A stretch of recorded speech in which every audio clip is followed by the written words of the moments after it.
Hello and welcome to this GD Social Studies screencast with me, Teacher Marco. And today we will talk about another skill builder on how to analyze the news. Now, this is a very essential skill that you have to learn before taking your GED Social Studies test. And if you find this video useful, please don't forget to hit the subscribe button below and also share the video. It helps us help more people like you. Let's begin. So again, why do we need to learn this skill? News is noteworthy information, and it usually relates to current events or issues.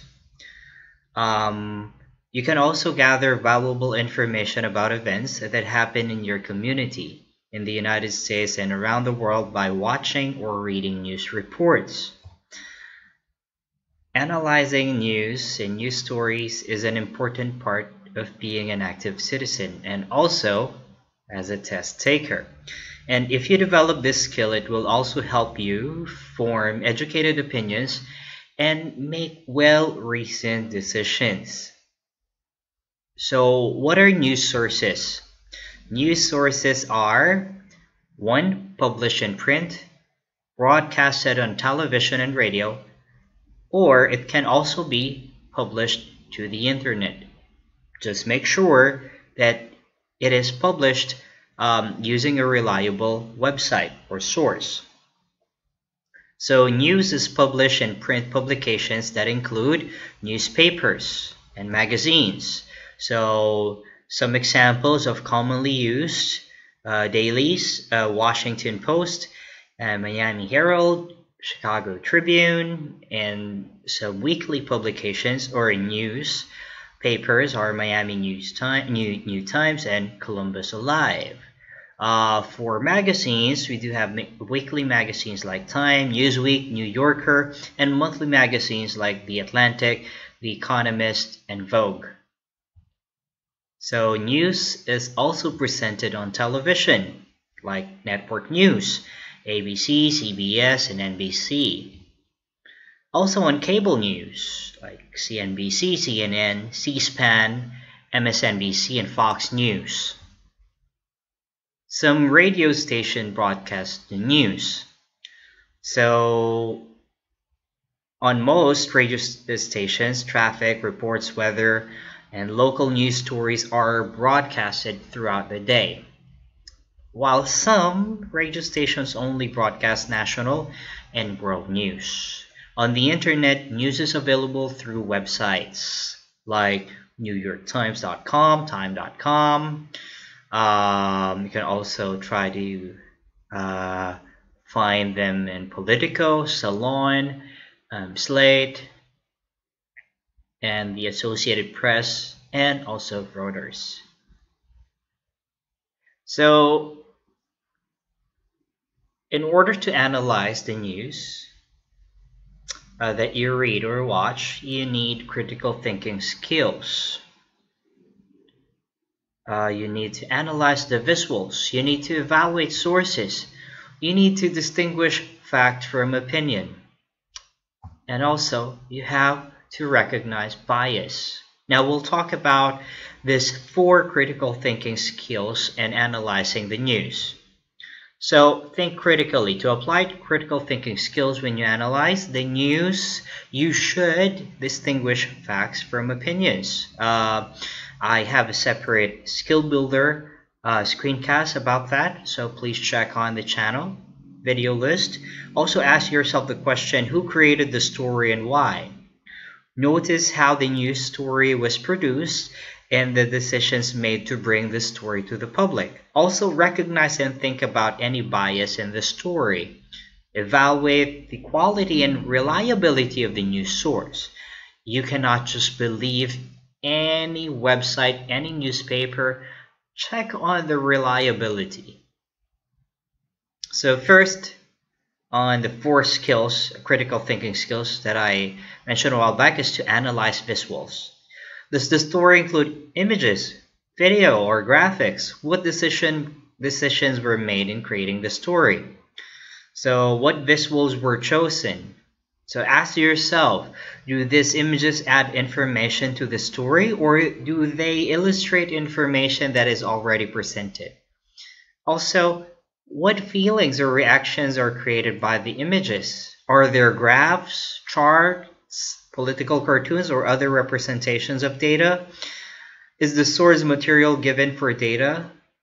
Does the data contribute to the message of the story? All of these questions are very important in order to analyze the visuals. So, evaluate the sources. What are reliable sources? So, ask yourself, can facts and information be verified? If yes, then this is a reliable source. Is the author or publisher clearly stated? If it is stated, then probably it's a reliable source. You can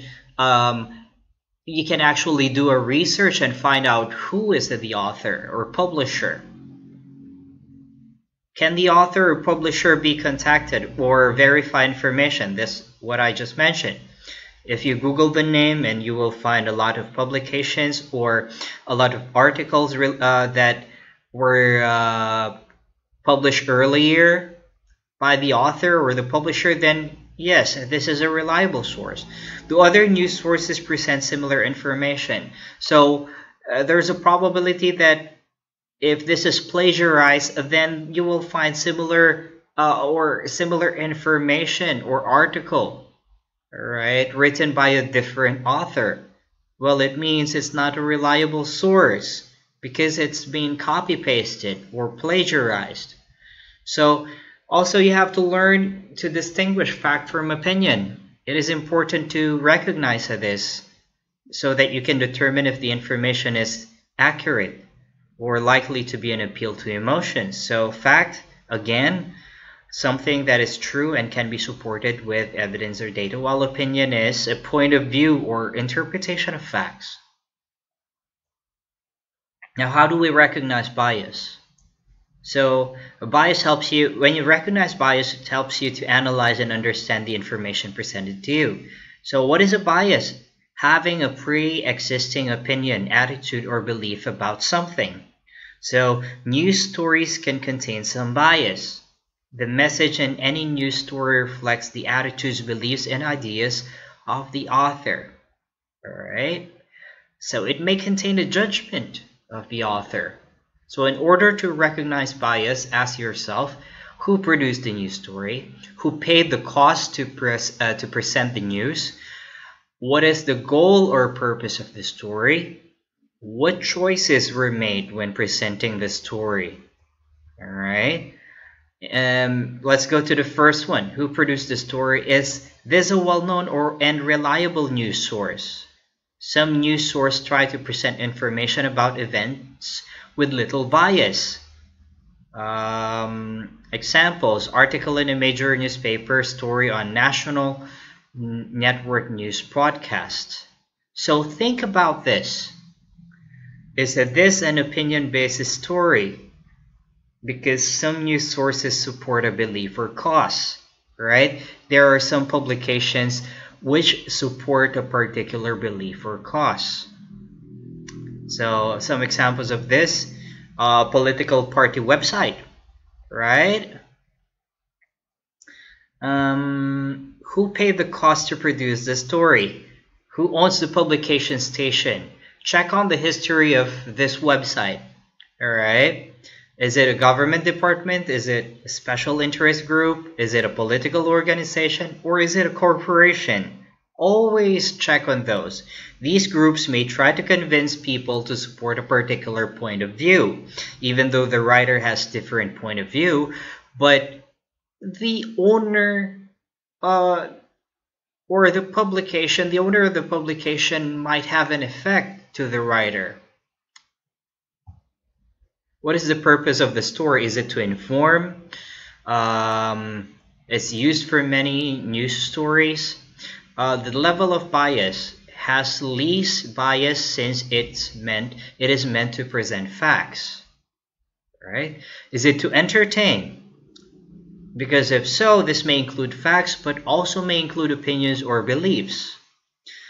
So the level of bias is that if you're selling a product, idea, or cause of action might be more biased, right, compared to the purpose, which is to inform. All right, is it to inform or to entertain? All right, or is it to persuade? When you are trying, when an article is trying to persuade, it is intended to convince a person to think of a certain way. So therefore, there's more bias, facts and data, but will also contain more opinions. So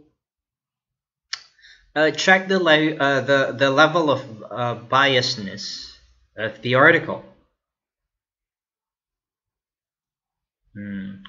So what decisions were made in creating the story? So what content was included? What did the author focuses on? In what order are the facts or events presented? Does that influence how you interpret them? So always ask this question. What content was excluded? Right? So what do you want to know that is missing from the story? Why might the author have chosen to exclude information? Was it due to lack of space, or was it to present a particular point of view?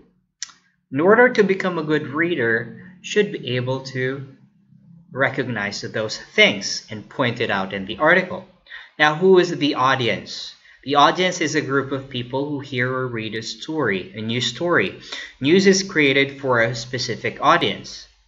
Is it the general audience or the American public or people around the world, or is it a specific group, a certain age, certain gender, or a member of a political party? All of those things that I've taught you, if you will be able to recognize them on the passages that will be used on your GED Social Studies test, I bet you will be able to approach questions easily. All right, so just a recap, ask yourself, after reading a news story, what have you learned? Has what you learned affected your opinion? Are you surprised at the amount of news sources that there are? So always remember, analyzing news media helps you to be an active citizen. Think critically by determining what information is factual and what information is biased. Also, consider the sources of the news and how the story is presented to help you draw conclusions about what you have read or heard. So please have this as your guide when you're reading sources or many kinds of sources on your GED Social Studies test. Always think of these things that I have shared to you today. I hope that it will be able to help you in the future. And that's it from me, Teacher Marco. Thank you for your time, and please, again, don't forget to hit subscribe button below. Have a nice day.